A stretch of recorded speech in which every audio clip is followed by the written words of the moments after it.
Welcome back. Once again, we'd like to welcome General Mark Kimmitt. He's Deputy Assistant U.S. Secretary of Defense. Thanks for talking to Al Jazeera.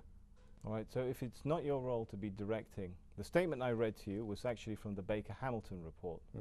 So you would say that is a bad recommendation by the Baker-Hamilton report, that all revenues should accrue only to the central government. There are many parts of the Baker-Hamilton report that have been considered in the President's new strategy. In fact, the overwhelming number of the 79 recommendations in the Baker-Hamilton were either embraced by the U.S. government or in fact are already in effect. That doesn't mean we necessarily agree with all of them. On the issue of the specific question of where the revenues for the people of Iraq should go to, don't you agree that that's a question that the people of Iraq should decide upon? I agree, but there is the question of your presence in Iraq, and as we know, that does influence a lot of the policy. Influence is probably the right word. Direct is probably the wrong word.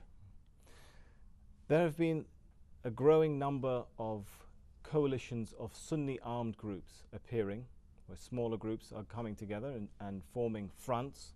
Are you concerned about that? What is your strategy to deal with that? What we're seeing in places such as Anbar province is a number of Sunni groups working alongside the government of Iraq to erase the scourge of al-Qaeda in that area. It is clear that al-Qaeda has a presence inside of Anbar that is working against the interests of both the coalition and the people of Iraq themselves. We are working with those groups to fight al-Qaeda. We're working with the government of Iraq. The government of Iraq is working with those groups to try to eliminate al-Qaeda from that region. And to this point, we've had some measure of success. Not all of them are directed against al-Qaeda, though. The recent Front for Resistance and Liberation, when it released its communique talking about what its goals were, 2 pages, in those 2 pages, not one word about al-Qaeda, and there were lots of words about how they felt the U.S. presence in Iraq was a threat, not only to Iraq, but as they put it, the entire Arab and Islamic world, a threat that they felt they have to deal with militarily. How are you going to deal with that? Smaller groups coming together under the banner of fighting you. Well, again, there are a number of insurgent groups inside of Iraq. We've been battling them for a number of years alongside our Iraqi security forces. The fact remains, it is the decision of the government of Iraq in terms of the presence of the coalition forces. The government of Iraq has made and continues to make an expression to the coalition through the United Nations for us to remain there for a period of time to enforce stability and to assist with stability. Some of these groups that you refer to, in fact, truly believe that the presence of the coalition is not helping the situation. Others are just using that as a fiction for, let's get rid of the coalition first, and then we'll get rid of the legitimate government of Iraq next. They somehow believe, and many of these groups are former Ba'athis, former insurgents, former Mukhabarat, they somehow believe that they can return Iraq to a status quo antebellum, somehow bring back, since they're not going to bring Saddam back, perhaps one of his henchmen, to again take over Iraq and to rule Iraq the way it was ruled before 2003. And it's clear that the government of Iraq will not allow that to happen. The Iraqi security forces will not allow that to happen. The world has chosen for that not to happen. Can you find common ground with some of these armed Sunni groups that you're talking to? The government of Iraq has found common ground with many of these groups, the ones that in fact are seeking to eliminate al-Qaeda and seeking to remain under the legitimate direction of the government of Iraq. But militias inside of Iraq in the long run are inconsistent with the best interest of Iraq. The fact is that the security of Iraq can only be through the use of force can only be through the direction of the government of Iraq. There can only be one security force inside of Iraq working for the government of Iraq, representing the people of Iraq. Independent militias that are either working for this group or that group, this political party, that political party, in the long run are a curse. Let's talk about then the forces that you do recognize, like the FPS, which is criticized by the Baker-Hamilton report. They say that that's basically been taken over by Shia militia.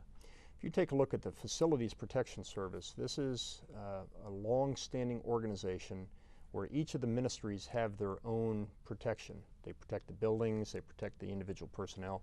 They're coming more and more under the authority of the Ministry of the Interior, so that they can't be considered and won't be considered sort of an independent second military force out there. Again, the notion is to bring everybody under the central government and under the central direction of either the Ministry of Defense or the Ministry of Interior. So that is a process that's still ongoing. It is. When are we going to be at the stage where Iraqi security services have been reformed? The Iraqi army is also ready to take over from U.S. troops. It will not be days, it will not be weeks. I think we're talking months and years before that happens. But I think it's important to put a little perspective on this. 2 years ago, 2.5 years ago, there were virtually no Iraqi security forces. The ones that we had and had started to help the Iraqis build were not reliable in battle. Over the past 2 years, the government of Iraq and the coalition partners have built an Iraqi security force that numbers well into the 300,000 now, both the Ministry of Interior Forces and the Iraqi Army. And in the space of 2 years, I think that we've got to give them significant amount of credit for what they've achieved. Over 100 battalions in the field right now. How many of those battalions, though, that you're referring to are able to operate without any backing or support from the U.S. at this point? The number is certainly not where we want it to be, probably in the low figures. Do the conditions look like you're heading towards a withdrawal in 2008, judging by what you've just told me, that only a small number of those battalions, not the majority at least, are able to operate independently of U.S. help? Well, that's a pretty high standard, too, if you think about it. Very few of our own forces are able to operate truly independently without assistance, enablers as we call them, combat support, combat service support. The Iraqi army is maturing. It is getting better, but it will be some time before the entire Iraqi security forces can operate independently. And we remain committed to assisting the Iraqi security forces for some period of time until they are able to take the job on themselves. The worst possible scenario would be for an early withdrawal, creating a security vacuum, because I think all of us can understand who will fill that vacuum. In the first 3 weeks of May, the number of Iraqi bodies found in the country reached 321 corpses. That's equal to the number of bodies found during the entire month of January, before the surge, before the new security plan. Would you concede that the security plan is not going to plan? No, I don't. I would not. But the numbers are going up again. Let's take a look at where we are. The President announced the new way forward in early January. We started seeing the forces flowing in the next month. All the forces are not necessarily on the ground. And in fact, the last brigade of, quote, the surge, unquote, won't even be on the ground until sometime in June. I think what we need to do is give it some time. There are some positive indicators out there, some indicators not so positive, but it's still too early to call a trend. Nobody expected that somehow we would be able to, with the Iraqi security forces in the lead, turn the situation around completely by this point in time.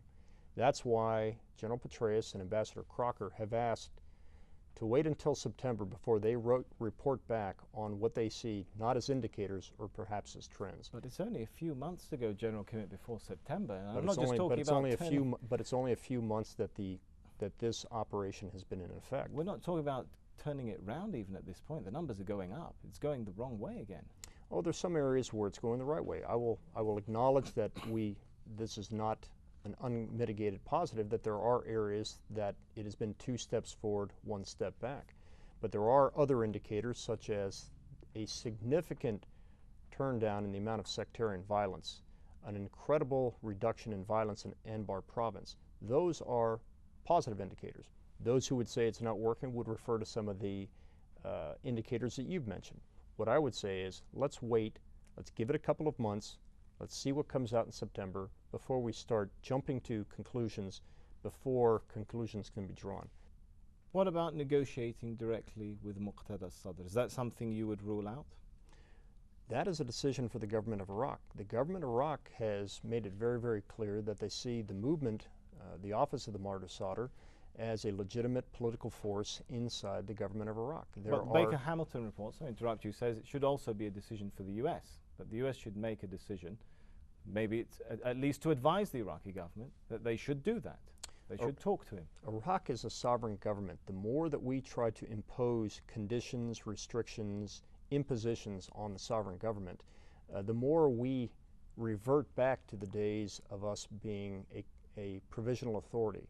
We want to move forward with Iraq being a sovereign nation, elected by their people, appointed by their people to carry out these major issues. All right, let me put the question finally this way. Do you think it was a good idea or a bad idea for them to negotiate with Muqtada Sadr? I think if you take a look at where the situation is now, where you now have Sadrists as a legitimate force inside the government, to the extent that their presence has not always been positive, they still have some way to go. But again, it's not an opinion that I should have, it's an opinion that the people of Iraq should have. If they accept Office of Mahdar Sadr and its political force as a movement that represents a legitimate number of people inside the government, that's a decision for the people of Iraq. That's what sovereignty is all about. So you wouldn't be opposed to it, necessarily? We are there to support the government of Iraq, not to control the government of Iraq. Deputy Assistant U.S. Secretary of Defense, thank you for talking to Al Jazeera. Sami, thank you for having me.